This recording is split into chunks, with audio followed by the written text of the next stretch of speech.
Nous avons fait 2 de ce livre. Aujourd'hui, nous allons entamer le 3e, qui est le Cantique de Cantiques. Alléluia. Qui connaît le livre de Cantique de Cantiques ici? Alléluia. Mais non, vous avez été timide comme ça. Mais qui connaissait le livre de Cantique de Cantiques avant de commencer à lire la Bible? Bon. Alléluia. Qui connaissait le livre des Cantiques de Cantiques dans l'adolescence? Mais moi, je suis adolescent. Vous savez, moi, je me rappelle encore du livre des Cantiques de Cantiques. On était encore sur le banc de l'école. Un jour, on était le professeur n'était pas encore entré. Et un de mes amis qui s'appelait Mwamba, j'ai oublié le nom de famille, s'appelait Mwamba quelque chose, il se soyait toujours dans le fond de la classe, et on regarde en arrière, il est en train de lire le livre de Cantiques de Cantiques. Là, on était très intrigués, et on s'est approché vers lui, on lui a demandé, mais tu lis la Bible maintenant? Parce qu'il était non-croyant, il dit, non, je suis en train de lire le Cantique des Cantiques. C'est le plus beau livre de la Bible. Parce que il essayait de courtiser une fille. Et là, il cherchait l'inspiration dans le livre des Cantiques des Cantiques. Amen. Mais ce n'est pas pour cela que le livre de Cantiques de Cantiques a été écrit. Ce n'est pas pour courtiser les filles, bien que ça relate une courtisanerie, mais il y a plus qu'une courtisanerie dans le livre des Cantiques. Amen. Et aujourd'hui, nous allons essayer de regarder en profondeur ce que le livre de Cantiques de Cantiques veut nous donner comme message. Amen. Alléluia. Maintenant, nous avons commencé. Est-ce qu'on est prêt avec mes slides en arrière? Avant de passer à cela, est-ce que tu as reçu le dernier email que je t'ai envoyé? Oui. Non, l'autre que je t'ai envoyé en dernier. Ça, c'est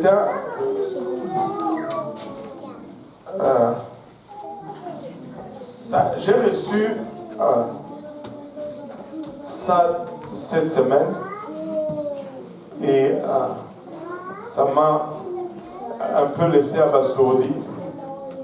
Mais tu l'as?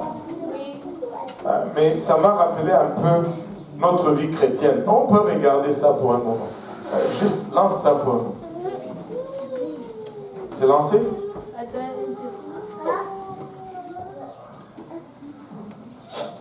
Est-ce que je mets le volume? Ouais, mets le volume, s'il te plaît. C'est exactement cela. Juste fais play. Voilà. Regardez ça.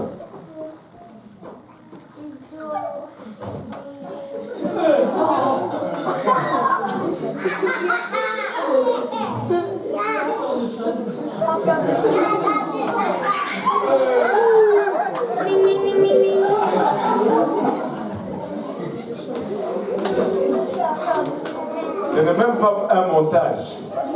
Si tu peux le rejouer juste en ouais,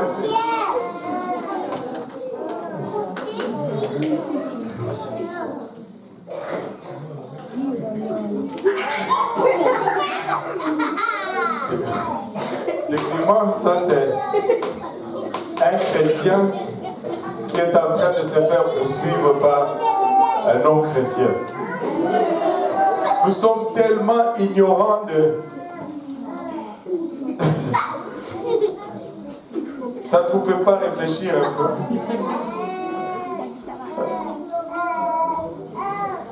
Ça ne doit pas être comme ça. Amen. Retournons au livre des Cantiques de Cantiques. Nous avons commencé à regarder cette littérature de l'Ancien Testament. Nous avons parlé des 5 livres poétiques. Donc, nous avons... Est-ce que tu l'as allumé? Yeah, c'est on.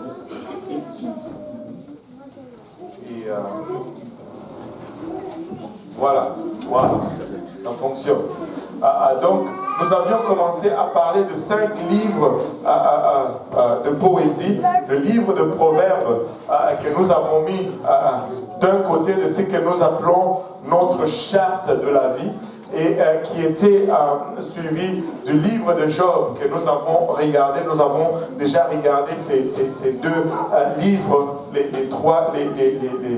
deux séances que nous avions fait au passé. Et après, j'ai appuyé sur le mauvais bouton. Aujourd'hui, nous allons regarder le livre de Cantiques, mais les 5 livres de poésie sont constitués également du livre de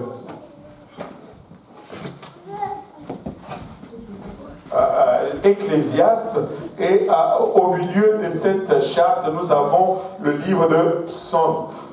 Maintenant, quand nous regardons ce livre par rapport à la littérature de son époque, nous allons déceler une chose, que ces livres n'étaient pas donnés au hasard, même si on dit que ce sont des livres de poésie, mais ce sont plutôt des livres qui nous donnent des instructions de vie. Et chaque livre adresse un aspect particulier de notre vie. Donc nous avons dit que le livre de Proverbes parle de notre vie externe, ou de ce que nous faisons comme action. Et également, le livre de Job adresse également notre vie externe également. Le livre de Job adresse l'action, ce que nous faisons en fait. Il y a des choses que nous faisons pour vivre. Mais quand on regarde par contre le livre de Cantiques, le livre de Cantiques va adresser notre vie interne. Ou notre vie spirituelle. Et il en est également pareil du livre d'Ecclésiaste, qui va adresser également notre vie spirituelle, notre vie interne. Donc nous avons d'un côté le proverbe qui adresse la vie spirituelle, si on peut dire positive, quand tout va bien, plutôt la vie externe ou nos actions quand tout va bien, ou que pour que tout aille bien. De l'autre côté, le livre de Job adresse notre vie externe, nos actions quand des fois tout ne va pas bien. Et Ecclésiaste va adresser notre vie interne quand tout ne va pas bien. Et Cantique va adresser également notre vie interne quand tout va bien. Et au centre, nous avons le livre de Psaumes. Maintenant, Proverbe, c'est ce que nous faisons. Et Job aussi, c'est ce que nous faisons. Ecclésiaste, c'est ce que nous, plutôt Cantique de Cantique, c'est ce que nous ressentons, ou nos sentiments. Et également, Ecclésiaste, c'est ce que nous ressentons de façon positive, alors qu'au milieu, nous avons la prière et l'adoration qui vont affecter les 4 aspects de notre vie. Ainsi, nous avions commencé à parler du livre de Proverbes. Nous avions dit que le livre de Proverbes nous dit que les bonnes choses sont susceptibles d'arriver si nous faisons ce qui est juste. Et ce sont des probabilités. Si tu étudies, tu vas réussir. Amen. Mais qui a déjà étudié et qui l'a quand même échoué? Parce que ce sont des probabilités. C'est que nous devons faire pour que les bonnes choses arrivent. Si nous faisons ce que le livre de Proverbes nous dit, c'est susceptible que les bonnes choses arrivent, si nous faisons ce qui est juste. Mais le livre de Job nous dit que parfois, le malheur nous atteint même quand nous faisons ce qui est juste. Amen.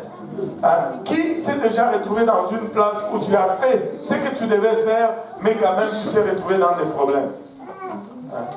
Plusieurs. Et le livre de Job nous guide dans cela, nous guide dans ce que nous devons faire quand, après avoir fait ce qui est juste, le malheur nous atteint quand même. Et le livre de Job va nous aider dans cela. Et aujourd'hui, nous allons voir le livre des Cantiques. cantique de cantique, qui va parler de nos sentiments. Vous savez, il y a une chose qui nous induit toujours en erreur. Et si tu gardes cette information, tu vas t'éviter beaucoup de troubles et émotionnels et beaucoup de troubles dans la vie. Tu vas être stable sur le point de vue ressentiment. C'est ce que nous faisons qui affecte ce que nous ressentons. Amen. Nos actions vont déterminer nos sentiments.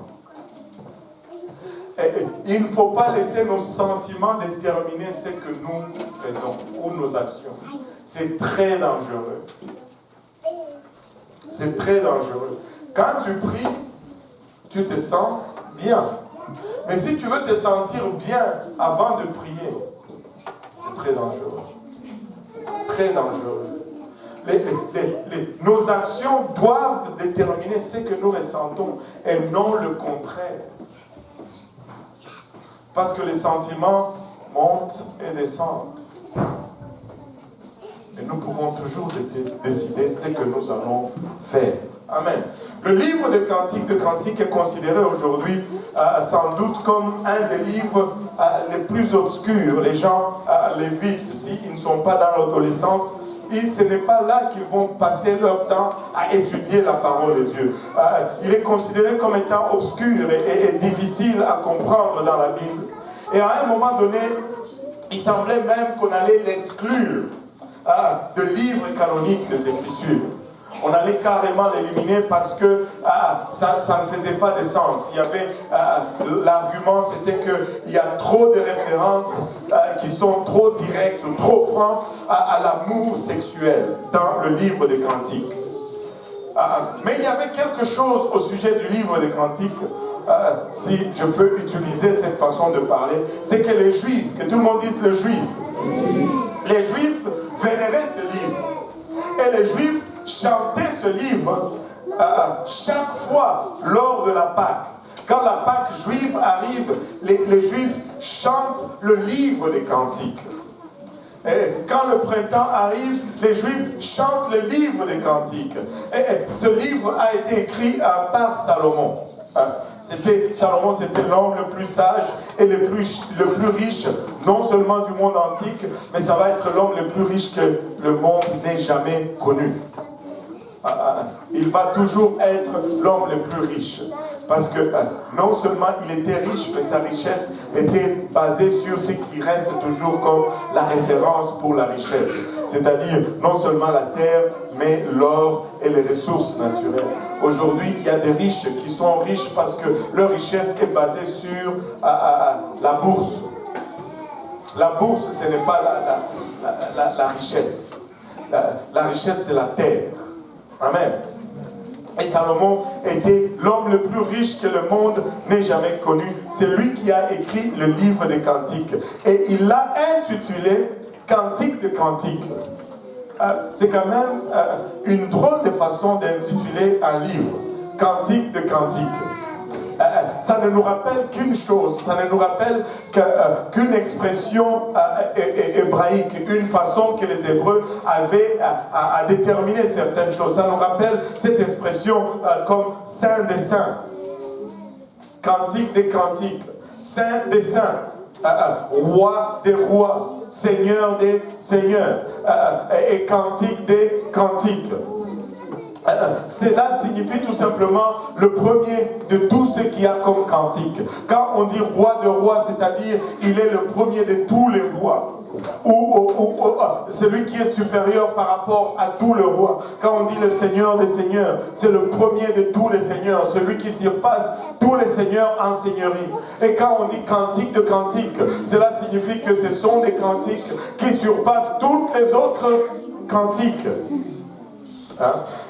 Le premier de tout, le meilleur de tous, c'est ce qui est impeccable, le saint des saints. C'est-à-dire, tu regardes tout ce qui est saint, mais celui-là, il est encore plus saint. Un roi, verset 4, plutôt chapitre 4, verset 32. Un roi, 4, 32. La Bible nous dit que Salomon a écrit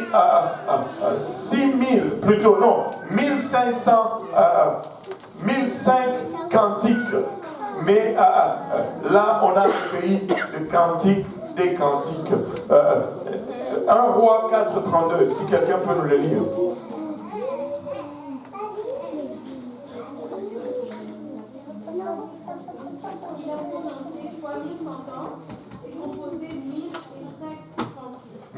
Et 5 cantiques. Salomon a prononcé 3000 sentences et composé 1005 cantiques. 1005 cantiques qu'il a écrits, mais quand on regarde le livre des cantiques, c'est là le cantique des cantiques. Amen.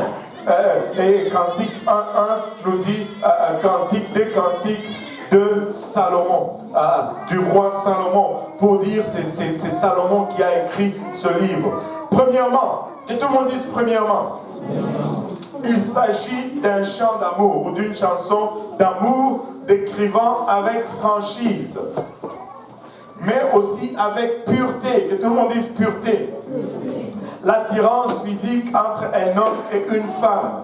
Il montre le désir sexuel de l'homme tel que Dieu a voulu l'exprimer.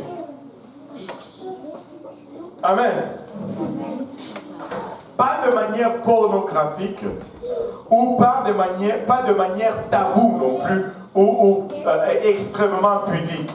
Et ce sont là les deux extrêmes. Et les deux extrêmes sont nocifs. On ne peut pas présenter l'amour tel que Dieu l'a conçu de manière pornographique, c'est-à-dire exempte de tout sentiment ou ressentiment intérieur, et on le réduit seulement à cette passion animale. Mais on ne peut pas non plus appeler l'amour sexuel comme étant tabou, parce que c'est Dieu qui l'a créé.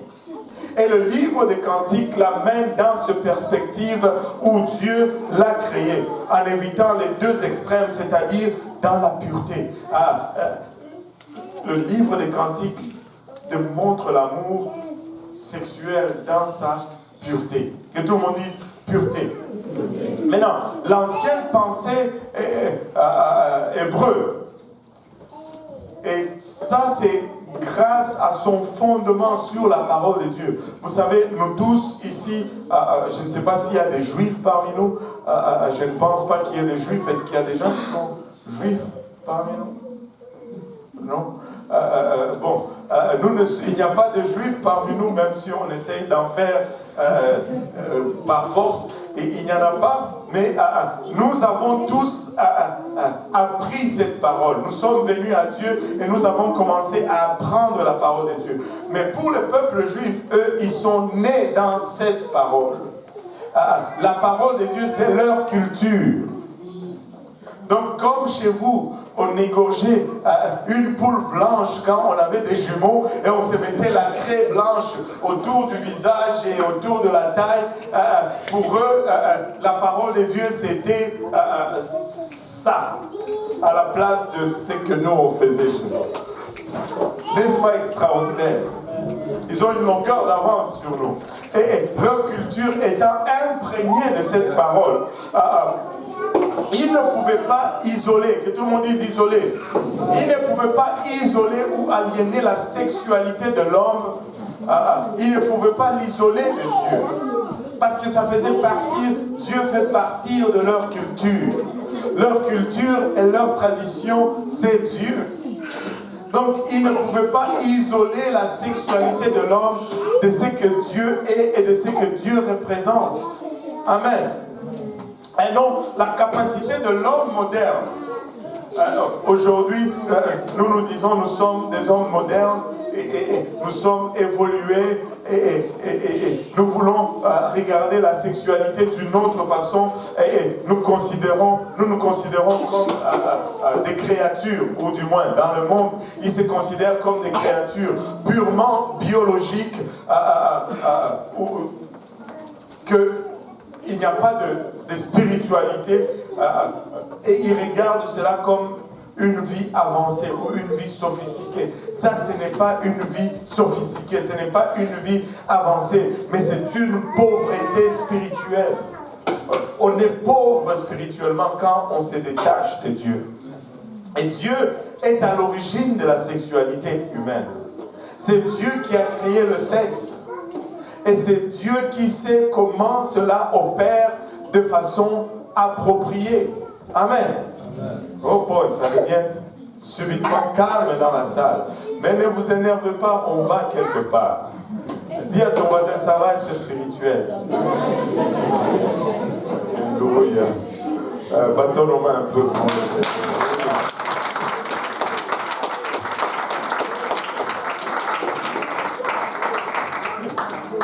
Bien sûr que ça va être spirituel. Bien sûr, nous découvrons le profond message de ces cantiques que si nous passons outre la description de l'amour humain, quand nous étions adolescents, nous regardions cela sur le point physique seulement. Et nous voulions utiliser ça comme technique ou parole pour séduire la pauvre fille qu'on avait en mire. Mais nous devons regarder cela au-delà. Nous devons regarder le livre des Cantiques au-delà des descriptions de l'amour humain pour que nous commencions à vraiment à comprendre les expressions qui sont là-dedans et à y voir la communion entre l'homme et Dieu. Les Juifs les comprenaient comme étant une allégorie de l'amour entre Jéhovah, leur Dieu, et Israël qu'ils étaient. Nous les comprenons à un autre niveau. Nous les comprenons encore à un niveau plus profond. Nous le comprenons comme étant un type de l'amour entre Christ et son Église. Et le livre des Cantiques nous décrit vraiment l'amour entre Jésus et son Église.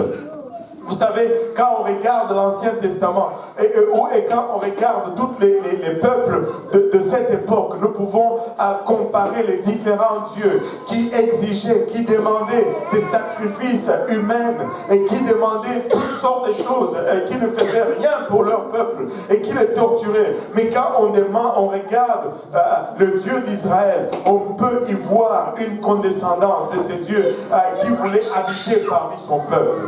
C'est Dieu qui leur a demandé de construire le tabernacle pour qu'ils puissent demeurer au milieu de son peuple. Et quand Israël faisait ce qu'il devait faire correctement, la présence de Dieu, qu'on appelle aujourd'hui la Shekinah, il y a souvent aussi, vous allez des fois trouver, surtout si vous allez au Congo, vous allez voir des enfants qui sont nommés Shekinah. Shekinah, qui connaît un enfant qui s'appelle Shekinah? Le nom Shekinah signifie la gloire de Dieu manifeste. La Shekinah, présence de Dieu, se manifester parmi les hommes qui sont indignes. On peut y voir une condescendance de Dieu lorsque sa Shekinah se manifestait dans le tabernacle. Mais cela n'est rien si on compare la condescendance incroyable que nous voyons dans le Nouveau Testament, où le Dieu Tout-Puissant, non seulement il se manifeste dans le tabernacle comme la Shekinah, mais il met sa gloire de côté et il révèle l'humanité, il révèle la mortalité pour venir marcher parmi nous afin de nous séduire, nous qui ont péché contre lui, afin de gagner notre cœur, afin de nous ramener encore à lui. Et il nous désire comme son épouse. Dans sa jeunesse, parlant du roi Salomon, dans sa jeunesse, avant de s'encombrer de tous ces nombreux dieux, de ses épouses païennes, Salomon était un homme très pieux. Il aimait Dieu. Ce n'est pas un hasard qu'un jour Dieu est allé le rencontrer et lui a dit: demande-moi ce que tu veux et je te le donne. On n'arrive pas là au hasard. Tu ne peux arriver à ce niveau que lorsque Dieu te fait confiance. Amen. Tu as passé tellement de temps dans la présence de Dieu. Dieu connaît tellement le profond de ton cœur qu'il peut te faire confiance avec toute son omnipotence. Il peut te dire: demande-moi ce que tu veux et je te le fais, parce qu'il sait que ton cœur est droit. Et Salomon était un homme pieux. Salomon, l'histoire des Juifs nous raconte comment il faisait souvent des escapades de la cour pour échapper toutes ces routines de la cour, toutes ces honneurs. Et il s'échappait comme inconnu et il allait prier dans les déserts pour des jours. Il s'échappait comme inconnu pour aller passer du temps dans la présence du Seigneur. Et cela l'a amené à cette place où Dieu lui faisait confiance. Donc, avant d'être s'encombrer avec toute cette multitude de femmes, Salomon était un homme pieux. Et c'est alors qu'il avait écrit ce livre sur la joie de courtiser et de l'amour conjugal. Mais à la fin, il a pris 700 femmes et 300 concubines. 1 Roi 11.3 nous dit, 1 Roi 11, verset 3, si quelqu'un peut nous le lire rapidement. 1 Roi 11, verset 3.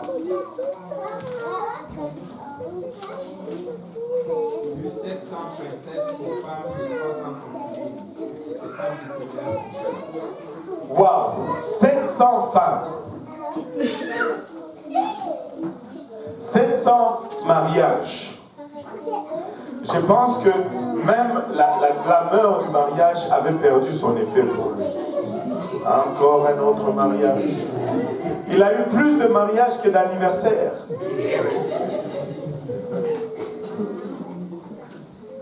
« 700 femmes et 300 concubines. » Mais quand il a écrit le livre des Cantiques, il était encore dans la faveur de Dieu.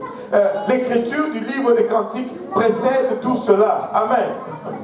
Il a épousé plusieurs de ses épouses, principalement pour établir des relations pacifiques. Et c'était ça la technique de Salomon. Vous savez, ça peut sembler sage, mais il y a quelque chose de très tordu de caché là-dedans. Il épousait les princesses pour éviter la guerre. Et en épousant les filles de différents rois autour de lui, il évitait de faire la guerre parce que le roi était devenu le beau-père. Et comme ça, il manipulait pour tirer la richesse de ces royaumes. Écoutez, les dieux que nous servons n'est pas là-dedans. Nous ne pouvons pas utiliser la séduction. Amen. Nous ne pouvons pas utiliser la séduction pour gagner des faveurs. C'est une manque de confiance en Dieu et une manque de confiance dans sa parole et dans ses promesses. Nous ne pouvons ni craindre l'ennemi et nous ne pouvons ni sous-estimer la parole de Dieu et commencer à utiliser des voies charnelles pour faire avancer le royaume de Dieu. Au fond, Salomon utilisait la séduction pour faire avancer le royaume, son royaume ou le royaume de Dieu. C'est une erreur grave parce que ça l'a conduit à sa destruction, en fait. En faisant cela, il a violé la loi du Seigneur. Regardez Deutéronome 17, 17. Deutéronome 17, 17.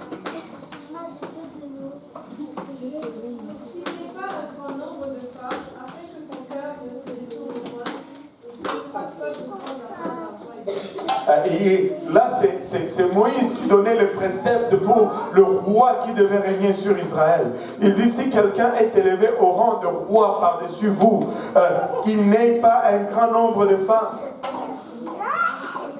afin que son cœur ne se détourne point. Si le roi s'amassait de femmes, son cœur allait se détourner de Dieu. Et c'est ce qui est exactement arrivé à Salomon.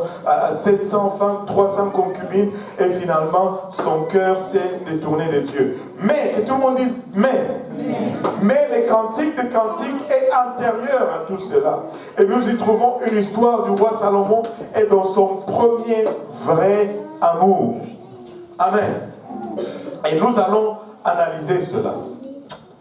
Maintenant, avant d'analyser cette première histoire d'amour de Salomon, donnons un avertissement à tous ceux qui sont jeunes et qui ne sont pas encore mariés.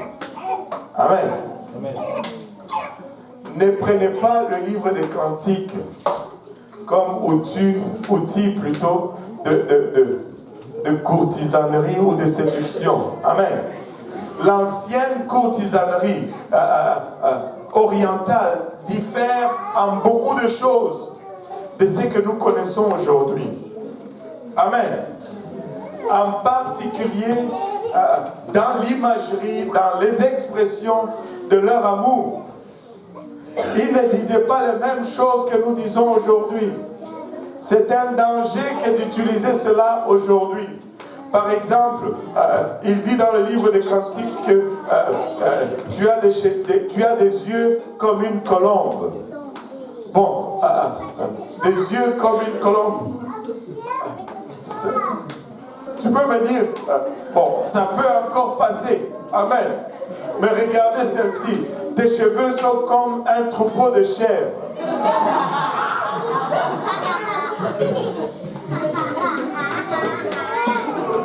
Tes cheveux sont comme un troupeau de chèvres.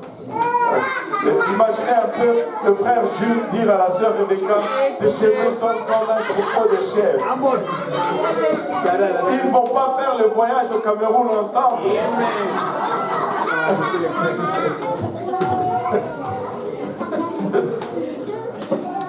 C'est pas si... Un troupeau de chèvres. Regarde, écoutez ceci. Tes dents sont comme un troupeau de moutons.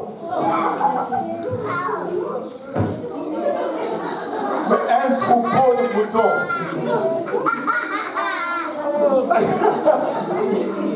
Tu vois, même lui, il dit que ça ne passe pas.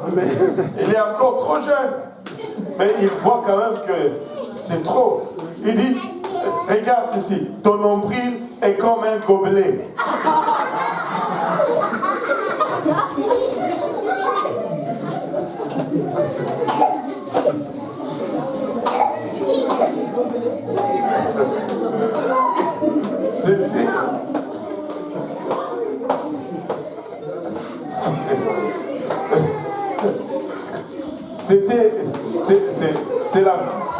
C'est l'art de séduire à l'époque de Salomon. Il dit, ton ventre est comme un monceau de blé.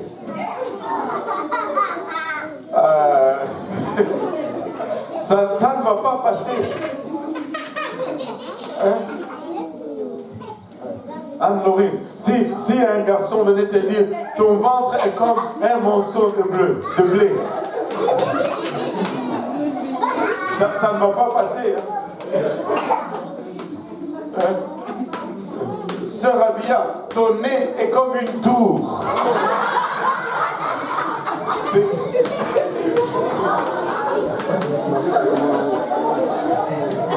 Ça ne marche pas. Mais à l'époque, c'était un compliment. À l'époque de Salomon, c'était waouh. Quand tu disais ça à une fille, elle faisait ça.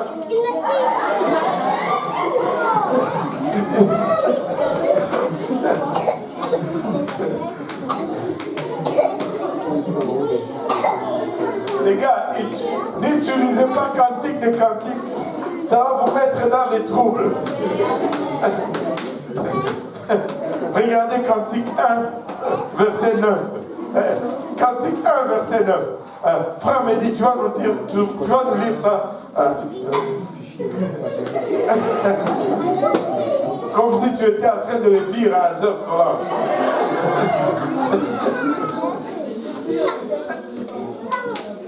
Elle n'a pas. Toi, je ne te raconte pas des bobards, là, c'est vrai. Lis un peu Cantique 1, verset 9.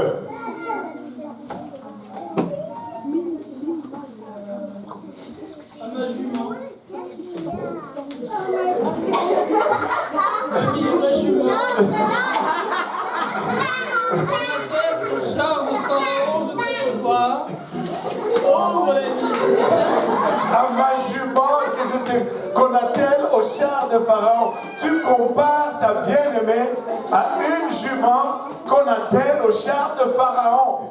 Et puis tu dis, oh ma bien-aimée. C'est grave. tu vas recevoir, je ne sais pas moi, une casserole dans le visage. Ça ne va pas marcher. Si un homme aujourd'hui comparé à sa femme ou sa fiancée à une jument tirant un char, il aura sans doute des problèmes. Amen. Mais à leur époque, cela signifiait simplement qu'elle était unique. Parce qu'il y a une différence entre une jument et un étalon. Et une jument n'allait jamais être utilisée pour tirer un char. Et en particulier, tirer un char de Pharaon. Cela voulait tout simplement dire, tu es extrêmement exceptionnel. Même là, ça ne passe pas.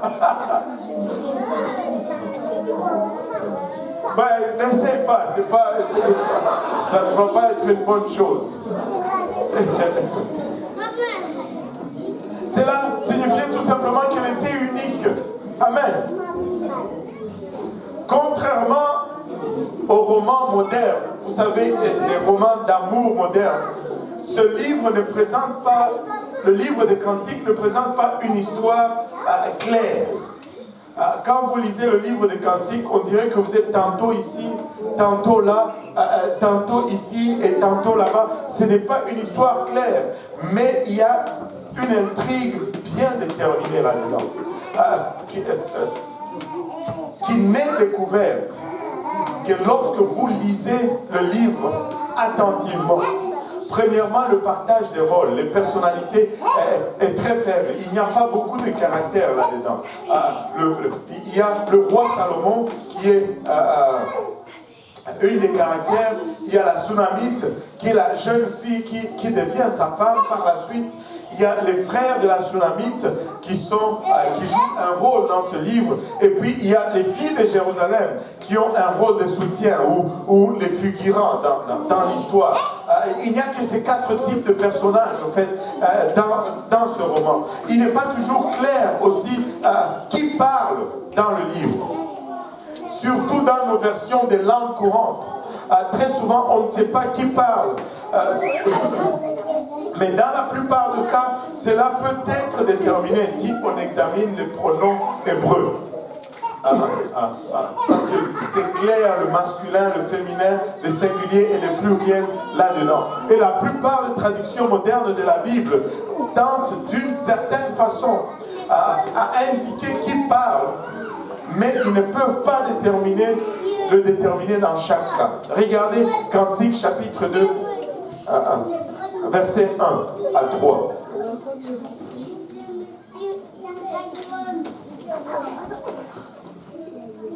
Cantique chapitre 2, verset 1.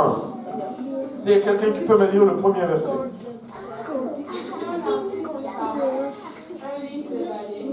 Voilà. Il dit, je suis un narcisse de Saron, un lit de vallée. Au verset 2, il dit,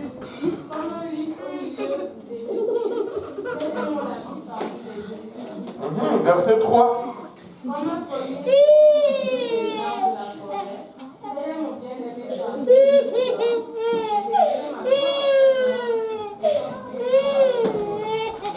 Quand tu lis ce passage, tu ne détermines pas en tout instant qui parle. Et cela peut t'induire déjà en erreur. Il y a le premier verset. Il dit, je suis un narcisse de Saron. Ça, c'est Salomon qui parle cela, qui dit cela. Mais quand il dit un lit de vallée, ce n'est plus lui, c'est la Sunamite qui dit cela. Et il dit au verset 2, comme un lit au milieu des épines, tel est mon ami parmi les jeunes filles. Là, Salomon reprend la parole et il décrit sa Sunamite. Alléluia.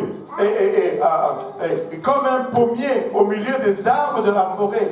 Là, c'est la Sunamite qui parle maintenant, qui décrit Salomon, son bien-aimé. Tel est mon bien-aimé parmi les jeunes hommes. Maintenant, elle décrit son bien-aimé comme un pommier dans la forêt. bien sûr, pour nous, ça ne veut rien dire. Au pire, on peut même se fâcher. Je ne suis pas un arbre. Mais quand on le remet dans le contexte, il y a une signification. En dépit de ce que des fois nous chantons aujourd'hui, dans certaines chansons familières, dans ce passage, c'est la Sunamite, la mariée, qui se compare à une rose de Saron et au lit de la vallée, des vallées. Et non Salomon le marié. Elle est en fait en train de se rabaisser, car elle se compare à une rose de faible qualité. Elle dit, je ne sais pas vraiment la vraie fleur rose. Je suis cette fausse rose d'imitation. Pas d'imitation, mais de qualité inférieure qu'on retrouve dans les vallées, qui est parmi des épines, commun dans Saron. Et elle dit, je suis un lit, c'est une jacinthe ordinaire, ce n'est pas quelque chose d'extraordinaire. Mais Salomon, lui, n'accepte pas cette comparaison, car ce n'est pas la façon dont il regarde cette dame ou cette princesse qu'il voit. Il la compare plutôt à une fleur de lit, seule belle parmi un grand nombre d'épines. Et il dit, comme un lit au milieu des épines. Elle est mon amie parmi les jeunes filles. Il dit, tu es unique. Tu n'es pas comparable à tous ceux qui t'entourent. Il la compare à une fleur belle parmi plusieurs épines. Laissez-moi faire une pause là-dessus et nous donner un enseignement très très profond.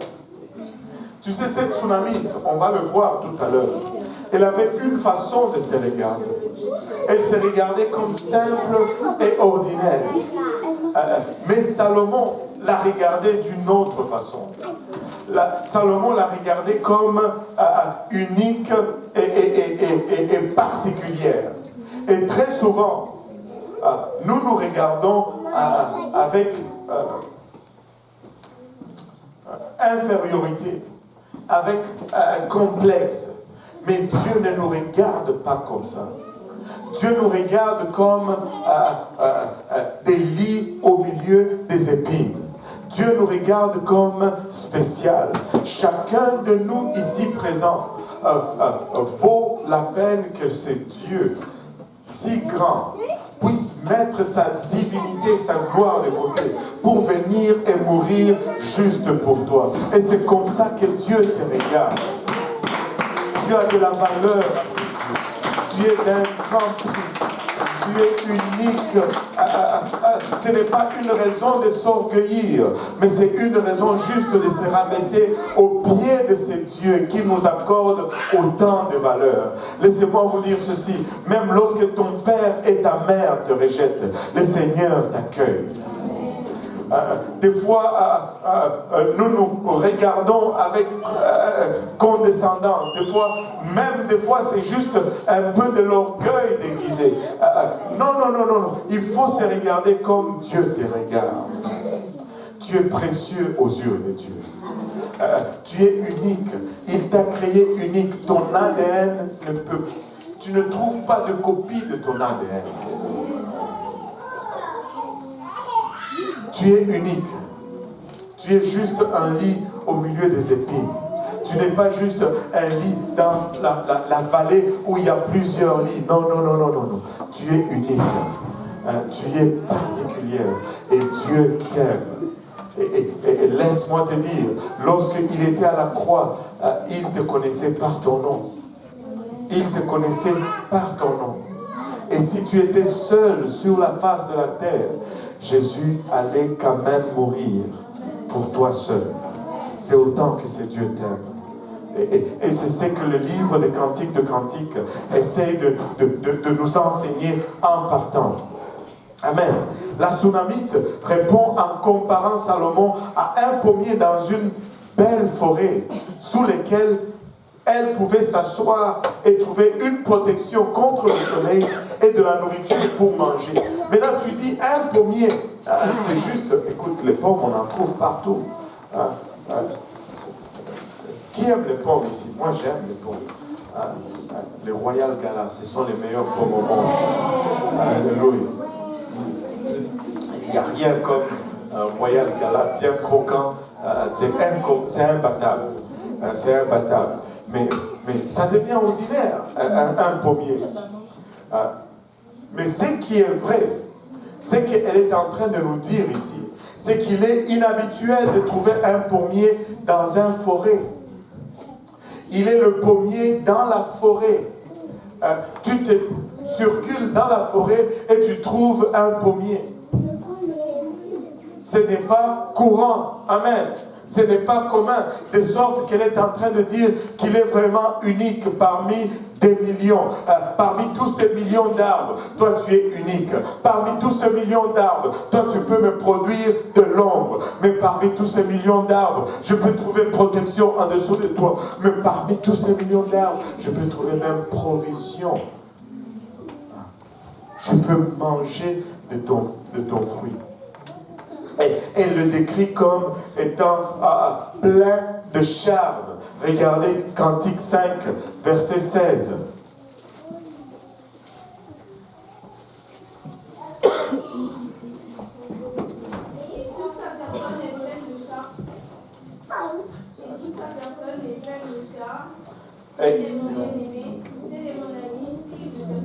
Il dit, son palais n'est que douceur, et toute sa personne est pleine de charme. Écoute, son palais n'est que douceur. Si vraiment ta fiancée peut dire ceci de toi, c'est que tu as fait un bon travail. Amen. Son palais est plein de douceur, n'est que douceur, et toute sa personne est pleine de charme. Tel est mon bien-aimé, tel est mon ami, fille de Jérusalem. Regardez, le 6e chapitre, le 3e verset nous dit ceci. Je suis à mon bien-aimé et mon bien-aimé est à moi. Il fait paître son troupeau parmi les lits. Et il y a davantage à cette histoire lorsqu'on l'étudie. Le roi Salomon, si vous pouvez me donner votre attention pour 5 minutes ici. Le roi Salomon possédait, comme roi, il possédait des vignobles dans la région montagneuse d'Éphraïm. Et c'est là où se passe en fait cette histoire. Et cela a été à environ 50 000 au nord de Jérusalem. Ce qui est à peu près 50 000, c'est à peu près 80 km au nord de Jérusalem. Et c'est là que la Sunamite et sa famille travaillaient en tant que gardiens et serviteurs de Salomon. Et Cantique 8, verset 11 nous dit, Salomon avait une vigne à Baal-Hamon. Il remit la vigne à des gardiens, chacun apportait pour son fruit 1000 cycles d'argent. C'était une de ces vignes qu'il possédait. Maintenant, la Sunamite était, si on allait l'amener au temps moderne, la Sunamite était vraiment la Cendrillon de sa famille. Et quand on vous dit Cendrillon, qu'est-ce que ça vous rappelle? La négligée, la servante, celle que tout le monde utilise avant la chaussure. Okay? N'allez pas tout de suite à la chaussure, parce que vous étiez déjà à la chaussure. Tu sais, avant les bonnes choses, des fois, il y a des temps difficiles. Amen. L'histoire de Cendrillon ne commence pas avec la chaussure. Ça finit avec la chaussure. Allô? Elle était la Cendrillon de la famille. Elle était d'une beauté naturelle. Que tout le monde dise beauté naturelle. Et cette beauté passait inaperçue. Oh, fille de Dieu. Il n'y a rien tel qu'une beauté naturelle. Amen. Aide-nous, Seigneur. Vous voyez, cette beauté passait inaperçue. Mais le roi l'a remarqué.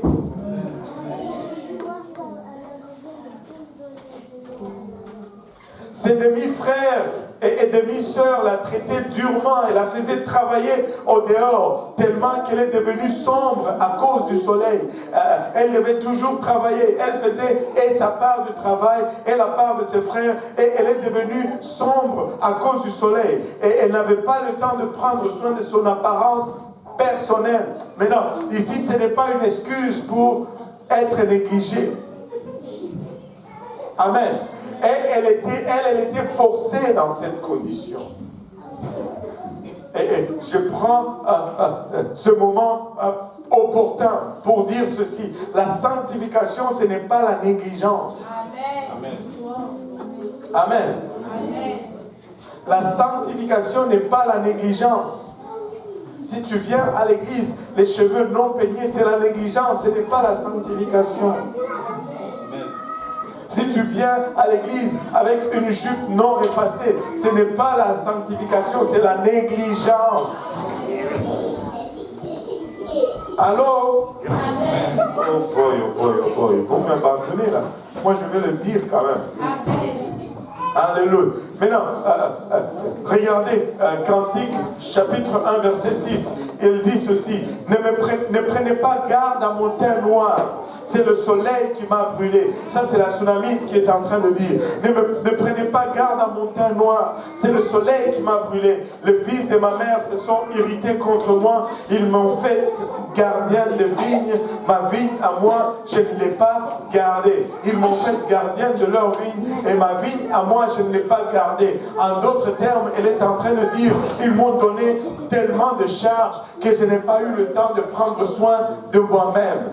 Je prenais soin de leur vigne, mais ma propre beauté, mon propre corps, je n'ai pas eu le temps d'en prendre soin. Plus tard, dans le livre d'Ecclésiaste, Salomon nous dit que souvent, il entreprenait des expéditions pour découvrir ce qu'était la vie dans les différents niveaux de la société. C'est-à-dire, il sortait incognito, comme un commun de mortels. Il circulait dans le royaume pour voir comment cela était. Lui qui était prince, qui aspirait à la royauté. Il partait inconnu et il regardait la vie dans son royaume. Et c'est dans ces escapades un jour, alors qu'il s'était déguisé en berger et qu'il est allé inspecter ses vignobles, il a rencontré la tsunamite et ils sont tombés amoureux, mais elle ne savait pas sa véritable identité. Le roi, le futur roi, est venu déguisé comme un simple berger dans sa propre vignoble. Et là, il a regardé cette fille qui travaillait beaucoup.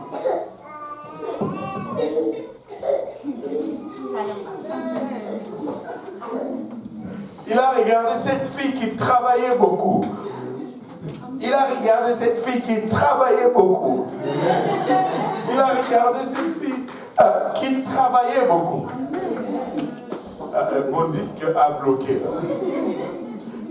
Elle travaillait beaucoup tellement elle n'avait pas le temps de prendre soin d'elle-même. Vous savez, la première chose qui a attiré son œil, c'est qu'elle travaillait beaucoup. Après, il a regardé, il dit, waouh, qu'elle est belle.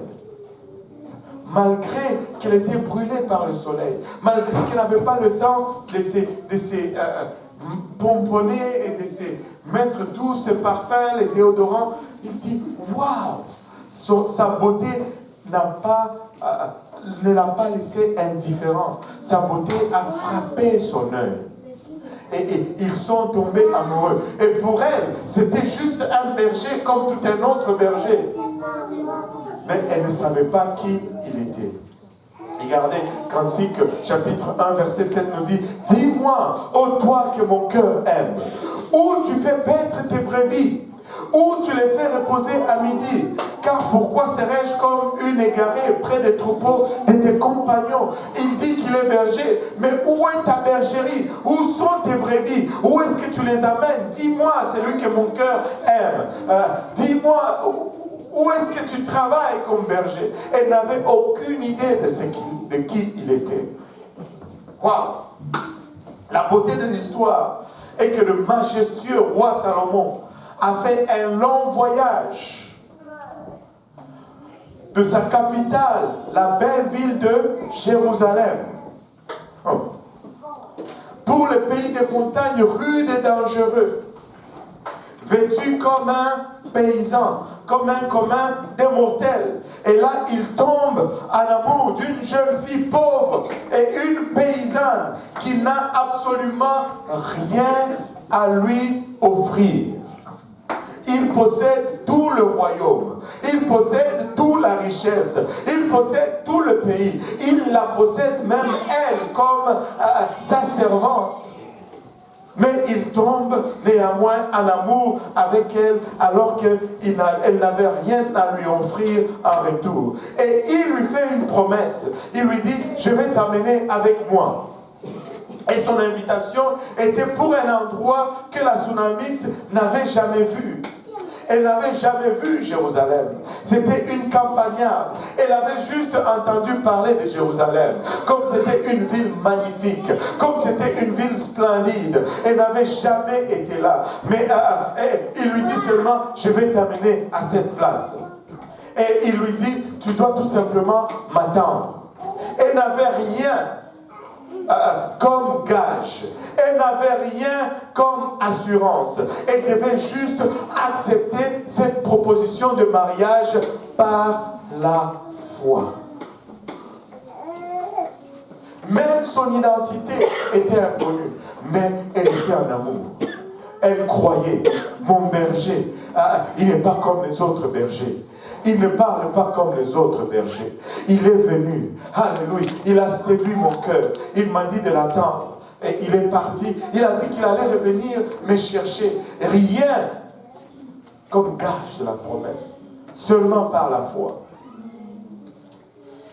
Regardez Cantique chapitre 2 verset 10. Mon bien-aimé parle et me dit, lève-toi mon ami, ma belle, et viens. Juste une promesse, mais il n'y a rien. Regardez, alléluia, pour le ramener là où nous sommes, Philippiens chapitre 2 verset 5 à 11. Alléluia. Verset 5 à 11. Philippiens chapitre 2. Philippiens 2, 5 à 11. Philippiens 2, 5 à 11. Ayez en vous les sentiments qui étaient en Christ. Ayez en vous les sentiments, lequel existant en forme de Dieu, lesquels existant en forme de roi, n'a point regardé comme une proie à arracher d'être égal avec Dieu, mais s'est dépouillé lui-même, s'est dépouillé lui-même en prenant une forme de serviteur, en prenant une forme de berger, en devenant semblable aux hommes, en devenant semblable à ses serviteurs. et après s'être trouvé dans la situation d'un homme, Et il s'est montré comme un simple homme.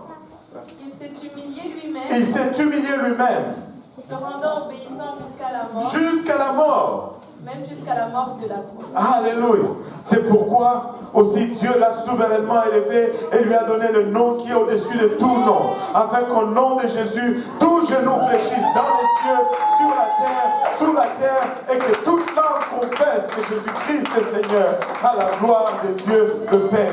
Écoutez, Salomon était roi à devenir, mais il a mis sa royauté de côté, il est parti à l'exapade. Le monde ne le comprend tout simplement pas, car il ne voit que Jésus que comme un humble berger, alléluia, et non pas comme le roi des rois. Nous ne l'avons jamais vu dans sa gloire ultime non plus, mais nous l'aimons plus que toute autre chose. Nous ne l'avons pas vu dans toute sa splendeur, mais nous l'aimons plus que toute autre chose. Nous sommes comme cette Sunamite. Nous n'avons rien à lui offrir. Il possède la terre et tout ce qu'elle renferme. Mais néanmoins, il est tombé en amour avec nous. Et laissez-moi vous dire, alléluia, il nous a dit qu'il allait revenir. Nous n'avons rien, alléluia, comme gage de sa promesse. Mais par la foi, alléluia, nous l'attendons. Il nous a promis qu'il allait nous amener dans un lieu, alléluia, inégalable, un lieu que nul n'a jamais vu, une splendeur indescriptible. Écoutez, nous sommes en attente, de notre berger. Nous ne savons pas où il va paître ses troupeaux, mais nous sommes en attente de lui. Nous ne sommes pas sûrs quand il va revenir. La Sunamite n'avait aucune date de son retour, mais elle attendait ce berger.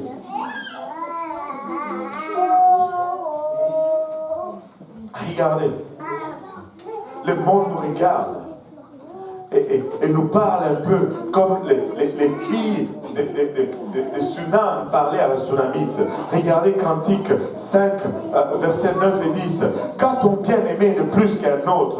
Oh, la plus belle des femmes.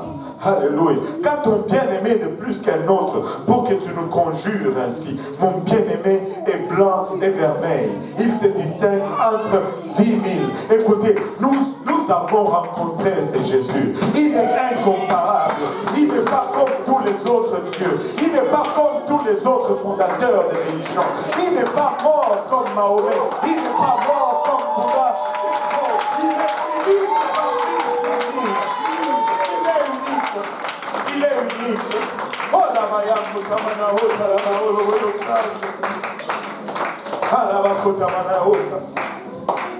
Alléluia. Et cette pauvre Sunamite, elle n'avait rien que la promesse de son retour. Elle n'avait rien que la promesse de son amour. Elle n'avait rien que la promesse de son mariage. Laisse-moi te dire, persévère malgré les commérages de filles de Montréal. Persévère malgré les déclarations de filles de ce monde. Écoute, nous connaissons notre Dieu. Nous connaissons ses bergers. Alléluia. Nous le connaissons. Nous connaissons ses pommiers dans la forêt. Nous connaissons, nous savons que nous pouvons trouver ombre en dessous de lui. Nous savons que nous pouvons manger du fruit de ses branches. Alléluia, Jésus. Alléluia. Et finalement, le jour est arrivé. Le jour est arrivé quand l'époux est revenu comme promis pour son épouse. Mais à sa grande surprise, elle attendait juste un pauvre berger qui allait venir peut-être avec 2 ou 3 de ses amis. Elle attendait juste un pauvre berger qui allait venir peut-être avec 2 ou 3 brebis comme d'autres pour son mariage. Mais à sa grande surprise, la Sunamite a levé les yeux pour voir le roi Salomon, le roi du royaume, venant dans toute sa gloire et sa splendeur. Alléluia.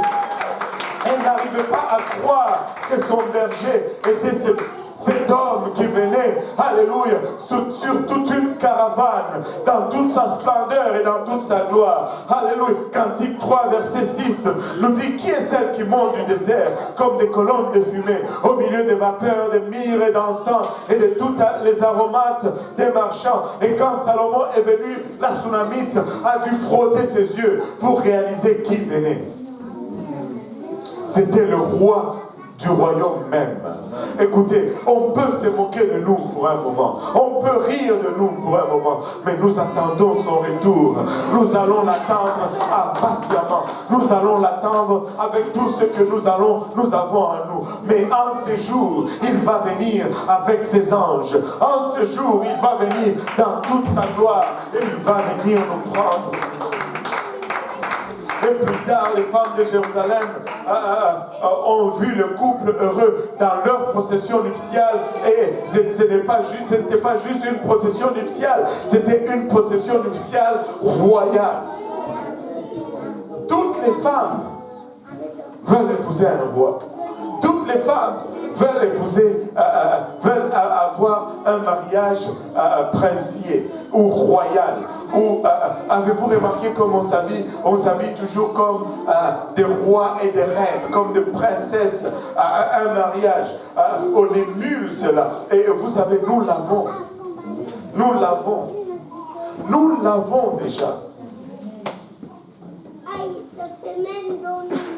Et toutes ces femmes de Jérusalem ont commencé à se demander: mais qui est-ce? Ils ne pouvaient pas croire que Cendrillon est devenue la reine bien-aimée de Salomon. Alléluia. Laissez-moi te dire ceci. Laisse-les rire, laisse-les parler, mais occupe-toi de la vigne. Laisse-les rire et laisse-les parler. Travaille comme la Sunamite et garde-toi et préserve-toi pour le retour du roi. Ils ont dit dans Cantique 8, verset 5, qui est celle qui monte du désert, appuyée sur son bien-aimé? Je t'ai réveillé sous le pommier, là ta mère t'a enfanté, c'est là qu'elle t'a enfanté. Qu'elle t'a donné le jour? Et ils ne pouvaient même pas savoir d'où elle venait. Qui est-elle, celle-là? Laissez-moi vous dire, il y a un dicton qui dit ceci: l'amour est aveugle. L'amour est aveugle. Si tu veux voir, c'est peut-être parce que tu n'es pas en amour. Si tu es en amour, tu dois être aveugle. Alors, vous savez, quand quelqu'un est en amour, je ne parle pas des passions là, aujourd'hui en amour, demain pas en amour, aujourd'hui. Non, non, non, non. Quand quelqu'un est en amour, écoute, c'est grave. Des fois, tu regardes une femme splendide, extraordinaire, belle comme toutes, et instruite. Et là, tu vois les... Tu dis, mais qu'est-ce qui s'est passé? Qu'est-ce qui est arrivé pour que... Avez-vous déjà vu ça? Un voyou, sans instruction, un bandit. Mais comment est-ce que tu peux aimer ça? Là, si c'est ta soeur ou ta cousine, tu t'étires. Enfin.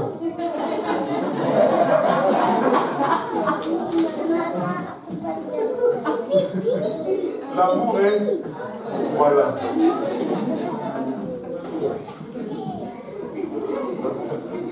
Il y a un prédicateur que j'aime beaucoup, le pasteur Mallory.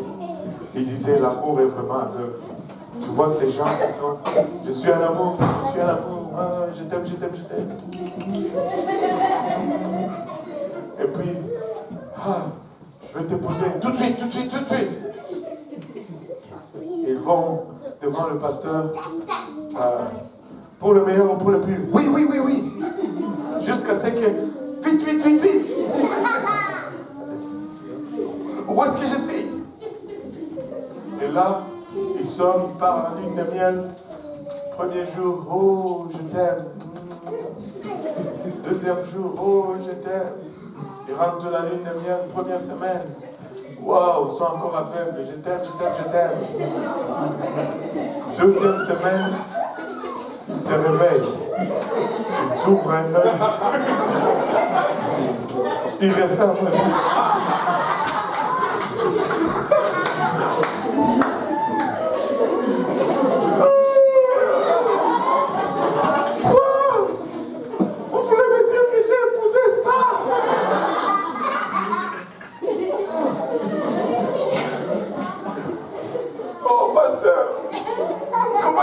Sortir de ça.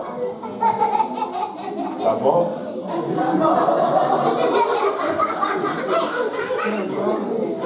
Oh, ange de la mort, viens s'il te plaît.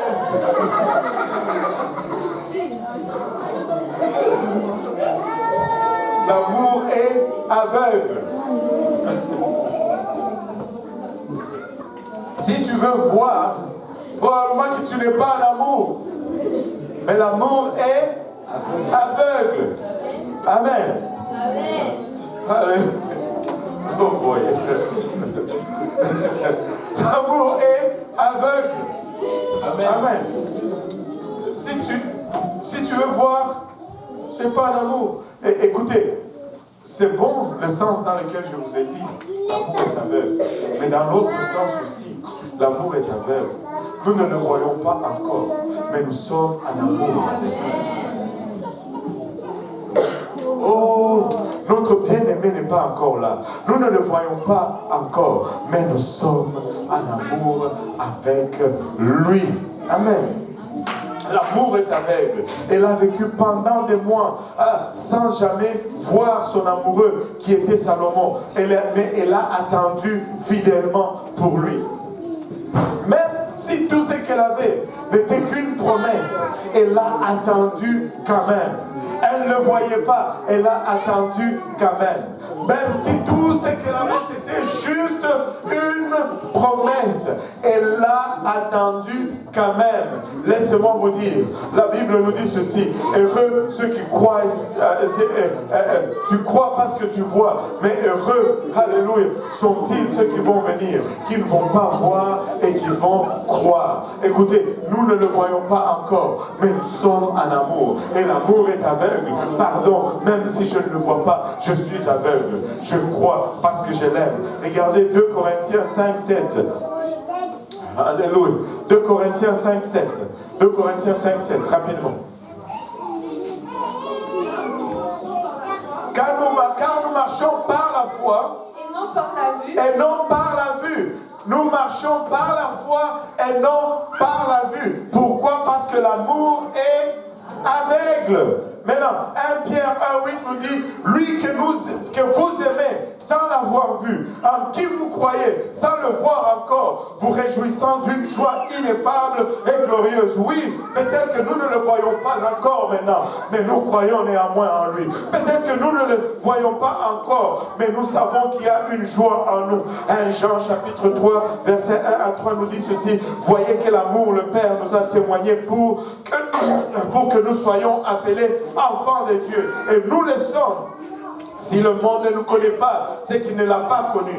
Bien-aimés, nous sommes maintenant enfants de Dieu et ce que nous serons n'a pas encore été manifesté. Mais nous savons que lorsque cela sera manifesté, nous serons semblables à lui. Parce que nous le verrons tel qu'il est. Quiconque a cette espérance en lui se purifie comme lui est pur. Écoute, l'amour que nous avons pour lui nous pousse à nous garder. L'amour que nous avons pour lui maintient notre foi. Même si nous ne le voyons pas encore, nous avons cette promesse qu'il va se manifester. Nous avons cette promesse, alléluia, qu'un jour nous allons le voir. Alléluia, comme pour la Sunamite, elle était juste une paysanne, alors qu'il n'était pas encore manifesté. Mais laisse-moi te dire que lorsqu'il s'est manifesté, cette paysanne est devenue la reine. Elle est devenue la reine. Elle est devenue celle qui était brisée de doute. Elle est devenue l'objet, alléluia, de désir et de convoitise. Mais elle a attendu dans la foi. Elle a attendu sans le voir. Elle a attendu sans promesse. Et laissez-moi vous dire, peuple de Dieu, si nous pouvons l'attendre dans la foi, si nous pouvons l'attendre juste par la promesse, si nous pouvons l'attendre sans le voir, en ce jour-là, nous serons cohéritiers avec lui. Nous serons la reine du ciel.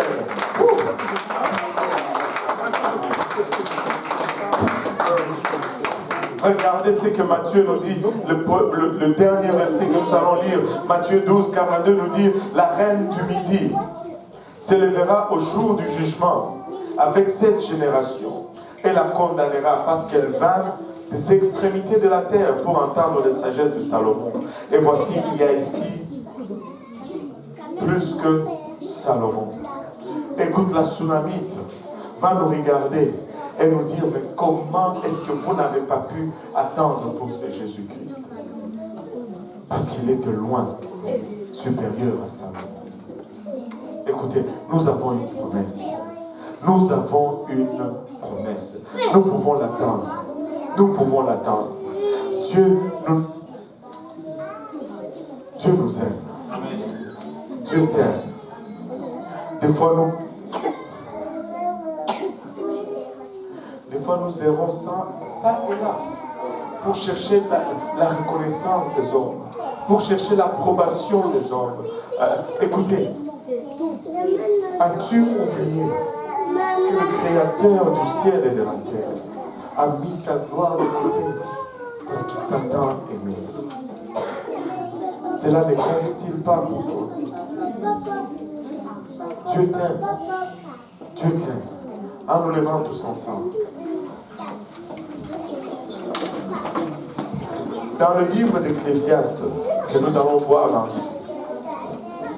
dans peu de temps, c'est la recherche de l'homme partout dans le monde pour quelque chose qui va satisfaire son cœur. Mais malgré qu'il gagne le monde entier, son cœur est toujours vide. Parce que le cœur est plus grand que la raison de l'amour. Et peu importe ce que nous essayons, il se ressentira toujours vide. Tu ne peux pas combler ton cœur avec tout ce que le monde va faire. Mais dans le cantique de cantique, le Christ, que tout le monde dise le Christ. Le Christ est si magnifique que le cœur qui tombe en amour avec lui ne sera jamais à mesure de pleinement découvrir la profondeur de l'amour de Christ. Parce que le sujet de l'amour est tellement plus grand que le cœur. Et plus longtemps je sers ces dieux, plus doux cet amour devient. Mais je ne sais pas pour vous. Moi je contemple un peu Dieu. Vous savez, on peut se parler honnêtement ici. Si tu veux engager quelqu'un et que tu as moindrement de doute qu'il va faillir dans la tâche que tu vas lui donner, est-ce que tu vas l'engager? Non. Mais laissez-moi vous dire ceci.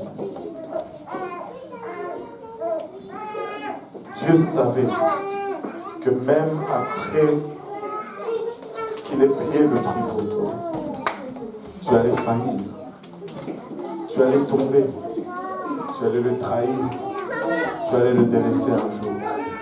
Mais cela ne l'a pas empêché à aller à la croix pour toi et à donner toute sa vie pour toi. C'est autant que la grandeur de l'amour de Dieu. C'est autant que la profondeur de l'amour de Dieu. Ce n'est que dernièrement, je pense qu'il y a une semaine, que cela vraiment a frappé mon imagination limitée. Et le Seigneur me l'a juste dit comme ça. Je t'ai sauvé, mais je te sauve encore. Je te sauve encore. Je te sauve encore. Je te sauve encore. Le Seigneur ne fait que me sauver. Je ne suis pas digne de son amour. Je ne suis pas digne de son amour. Mais cela ne l'a pas empêché à venir et mourir pour moi. Et quand tu découvres cela, tu réalises que ton cœur ne peut pas contenir cela. Le monde ne peut pas remplir ton cœur, mais ton cœur ne peut pas contenir l'amour de Dieu. Si nous pouvons prendre ne fût-ce que 2 minutes, je sais que nous sommes, il est déjà 21h23. Si nous pouvons prendre 5 minutes ou 2 minutes à l'avant, peu importe, juste pour reconsidérer l'amour de ce Dieu incroyable.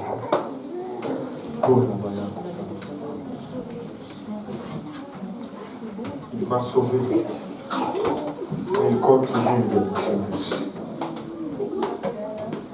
Dieu t'aime.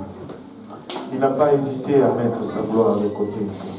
Il n'a pas hésité à sacrifier sa vie.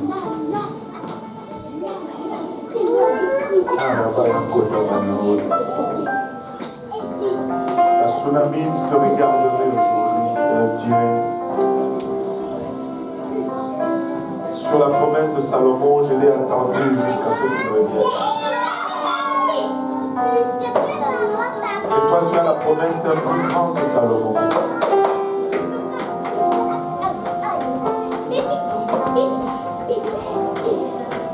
Elle va te dire aujourd'hui que je ne connaissais pas l'identité de ce berger tranquille. Mais toi, tu connais même son vrai nom. Ne veux-tu pas l'attendre? Ne veux-tu pas l'attendre aujourd'hui? Il a mis sa royauté de côté pour toi. Il a mis toute sa gloire de côté pour toi. Jésus t'aime. Peu importe les gens, les circonstances. C'est Jésus qui est mort pour toi. Alléluia. Je veux l'attendre. Je veux attendre son retour.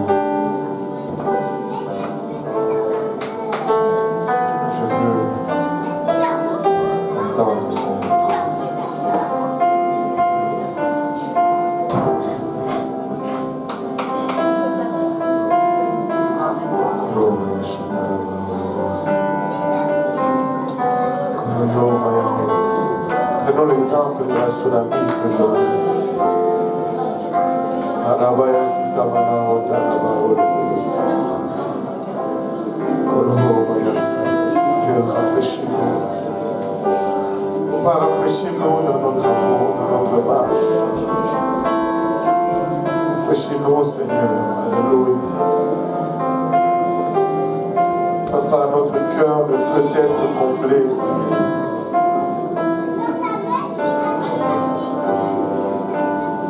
Ni par la poursuite, ni par l'obtention de tout ce qui est bon à la terre.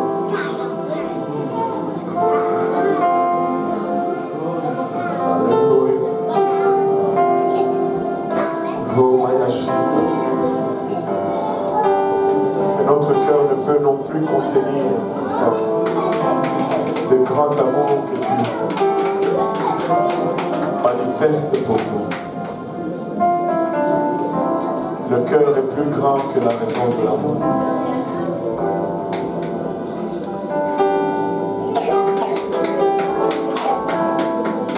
Mais le sujet de l'amour est tellement plus grand que le cœur.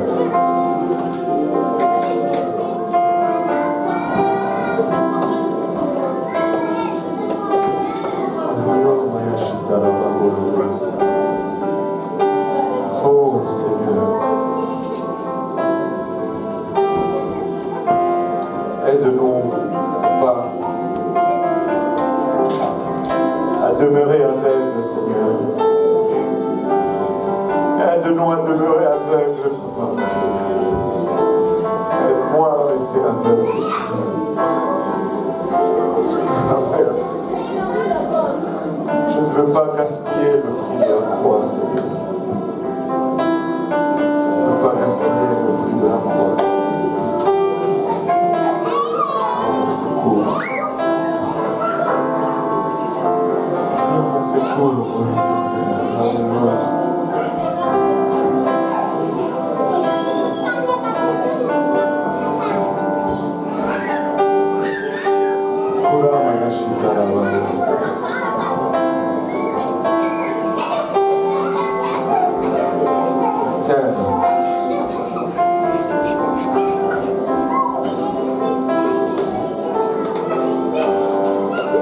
Il t'aime. Seigneur Jésus, il t'aime.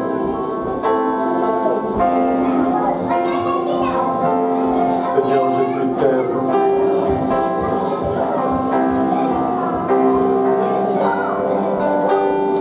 Alléluia. Pouvons-nous battre nos mains pour le Seigneur pour un moment.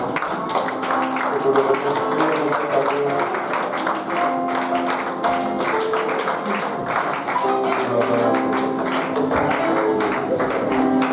En serrant la main de votre voisin, dites-lui, le Seigneur Jésus t'aime.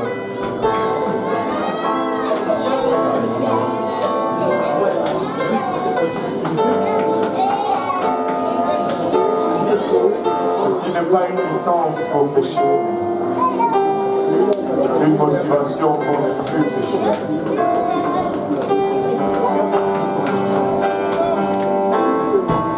L'amour inconditionnel de Dieu n'est pas une licence pour pécher, mais plutôt une motivation pour ne plus pécher.